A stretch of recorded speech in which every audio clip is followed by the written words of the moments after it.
Alright guys, what's going on? It's Kage. And in today's video, I'm going to be going over my Sky Striker deck profile.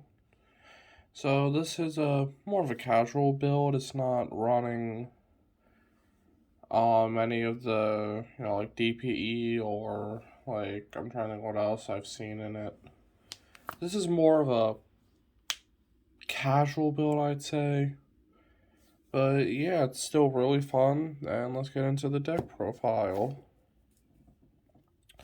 So, starting off, we are obviously running 3 copies of Ray. So, Ray is basically your main boss. Well, not boss, but the main card you're going to want to use. So, basically, you can use Ray. Ray has an effect that you can, and it's a quick effect. So you can tribute herself to the special summon a Sky Striker, which he usually gets out of targeting effects because you can just have Ray tag out for something else, and then when your Sky Striker monster, your Link Sky Striker monster is destroyed, Ray comes back. So this card is kind of hard to get rid of. Next, and I know a lot of people only run 2 of this, but I chose to run 3, and I'm going to explain why. Is 3 copies of Rose. So Rose is basically a free special summon if your opponent's monster leaves the extra monster zone.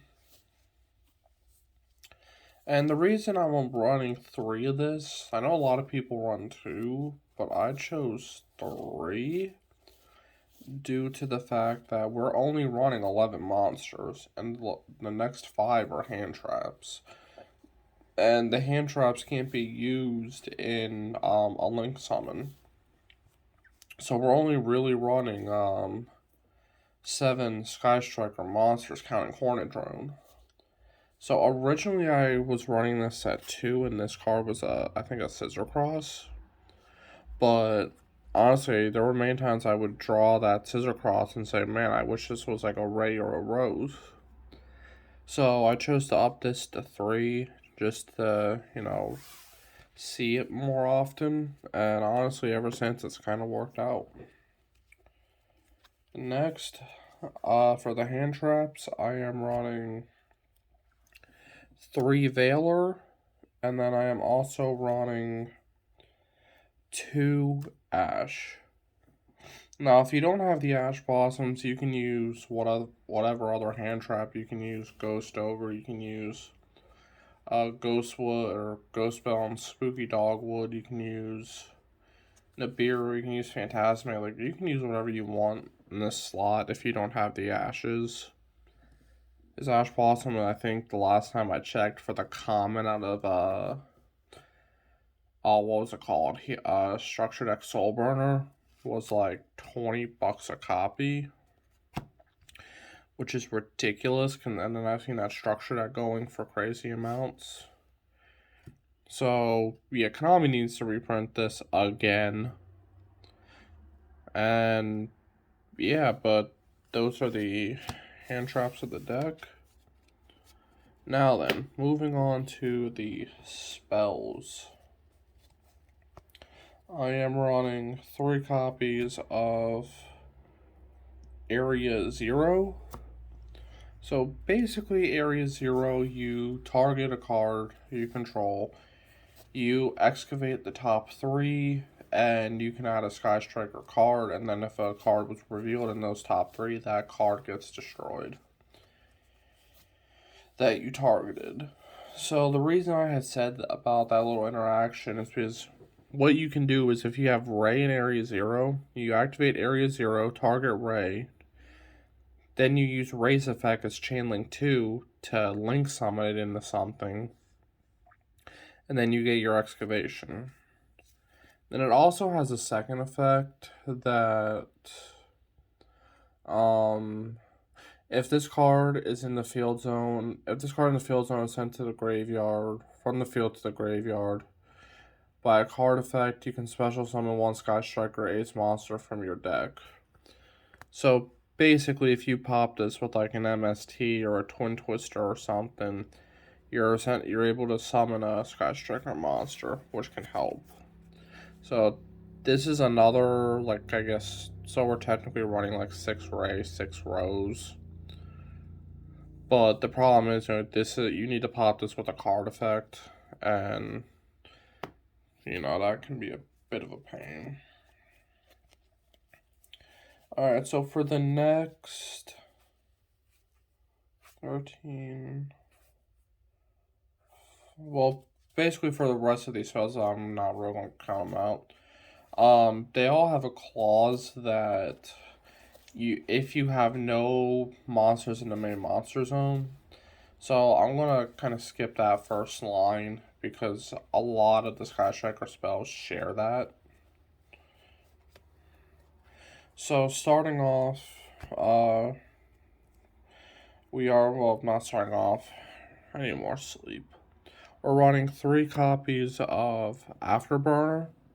So Afterburner lets us destroy a monster, and then if we have 3 or more spells in grave, we can pop a back row card. So basically, the whole gimmick with Sky Striker is you want to have 3 spells, at least 3. So for all my Vanguard players out there, I call Sky Striker the Yu-Gi-Oh version of Luard. And the reason why is because basically your spells act as your ritual fuel. So the more spells you have, the more powerful some of your cards get. Which sounds like Luard, because the more grade 1s you have, the more powerful your deck is. Next, I'm running 3 copies of Widow Anchor. You can target a card your opponent controls. You take control of it. Or no, you negate the effects. And then if you have 3 or more spells in grave, you can take control of it. Really good for, dealing with, some really good for baiting out DPE or something along those lines. 3 copies of Shark Cannon. So Shark Cannon is kind of like our Call by the Grave in a way, because you can target a monster in the graveyard, banish it, and then if you have 3 or more spells in grave, you're able to summon it instead. There was a time that I was able to use this on a DPE, and it actually worked, so my opponent was locked, didn't get DPE again, which was actually really good, because you're usually only playing with 1 monster. Next, I'm running 2 copies of Jamming Waves. So Jamming Wave says that when you pop a set back row, and then if you have 3 or more spells, you can destroy 1 monster on the field.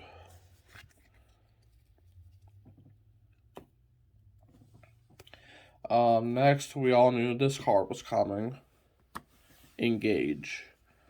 Search a Sky Striker card, then if you have 3 or more spells, draw 1. Hornet Drone lets you special summon a token. That's all I really need to say here. Multi-roll. Basically, this card lets you prevent all your Sky Striker spells from being, reacted to, basically. And then you can also set them from the grave, but they get banished afterward. Usually I use this just so my opponent can't respond to my spells, because then you lose your spell count, which for some cards in this deck isn't good.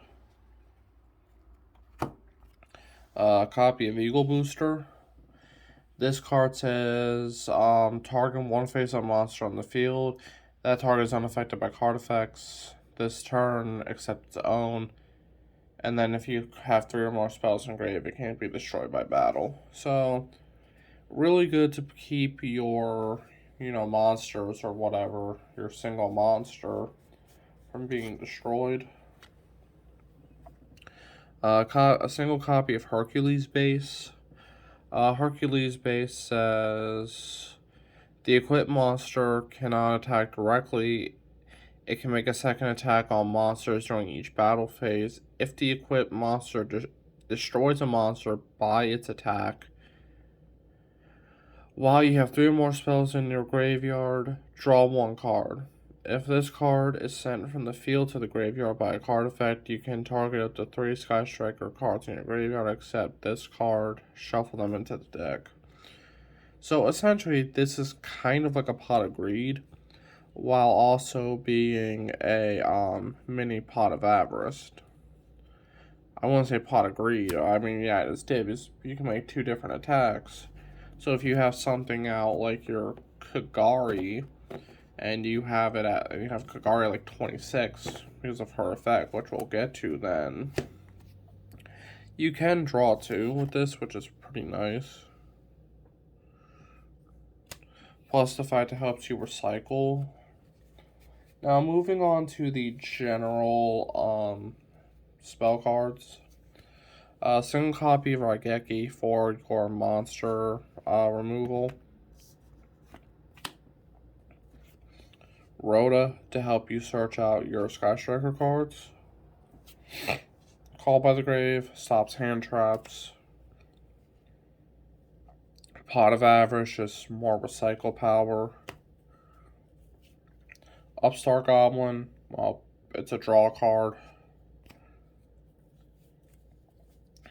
2 copies of Cosmic Cyclone, and then a single copy of Double Cyclone. So these are your, more back row removal. This would be a 3rd copy of Cosmic Cyclone, but I can't find my 3rd copy, so Double Cyclone works just fine.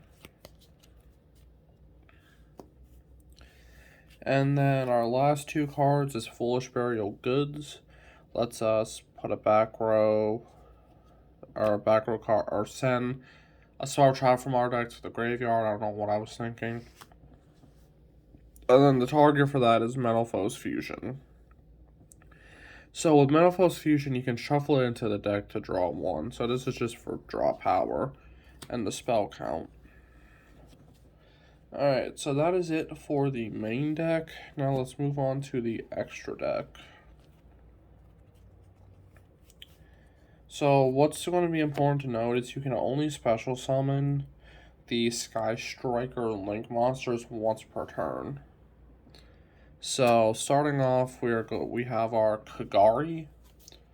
So Kagari says when it's Link summoned, you can target a spell engrave, add it to hand, and then it gains 100 for each spell engrave. So this is the card. So this is one of the reasons why, well, not the only reason, but the more spells we have, the more powered up Kagari is, and to be our game finisher.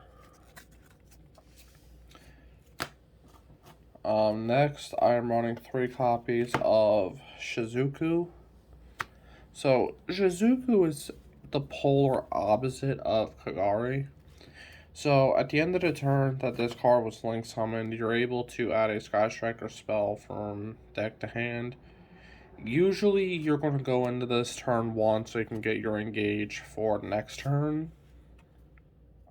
And also, your opponent's monsters lose 100 for each spell engrave. So, essentially, if you want to think of it this way, the Kagari is more of the offensive plays, while Shizuku is more of your defensive plays. And the later the game goes, the better these get, obviously. And next, I am running 3 copies of Hayate. So, this card can attack directly when it does battle damage, or, does or takes damage at all. Or even just battles. Yeah, it's just battles. You basically put a Sky Striker spell from deck to grave. So, in a way, we're running 4 copies of Foolish Burial Goods. Next is a copy of Kaina. Kaina basically gives us 100 attack and 100 life points for each Sky Striker spell we play.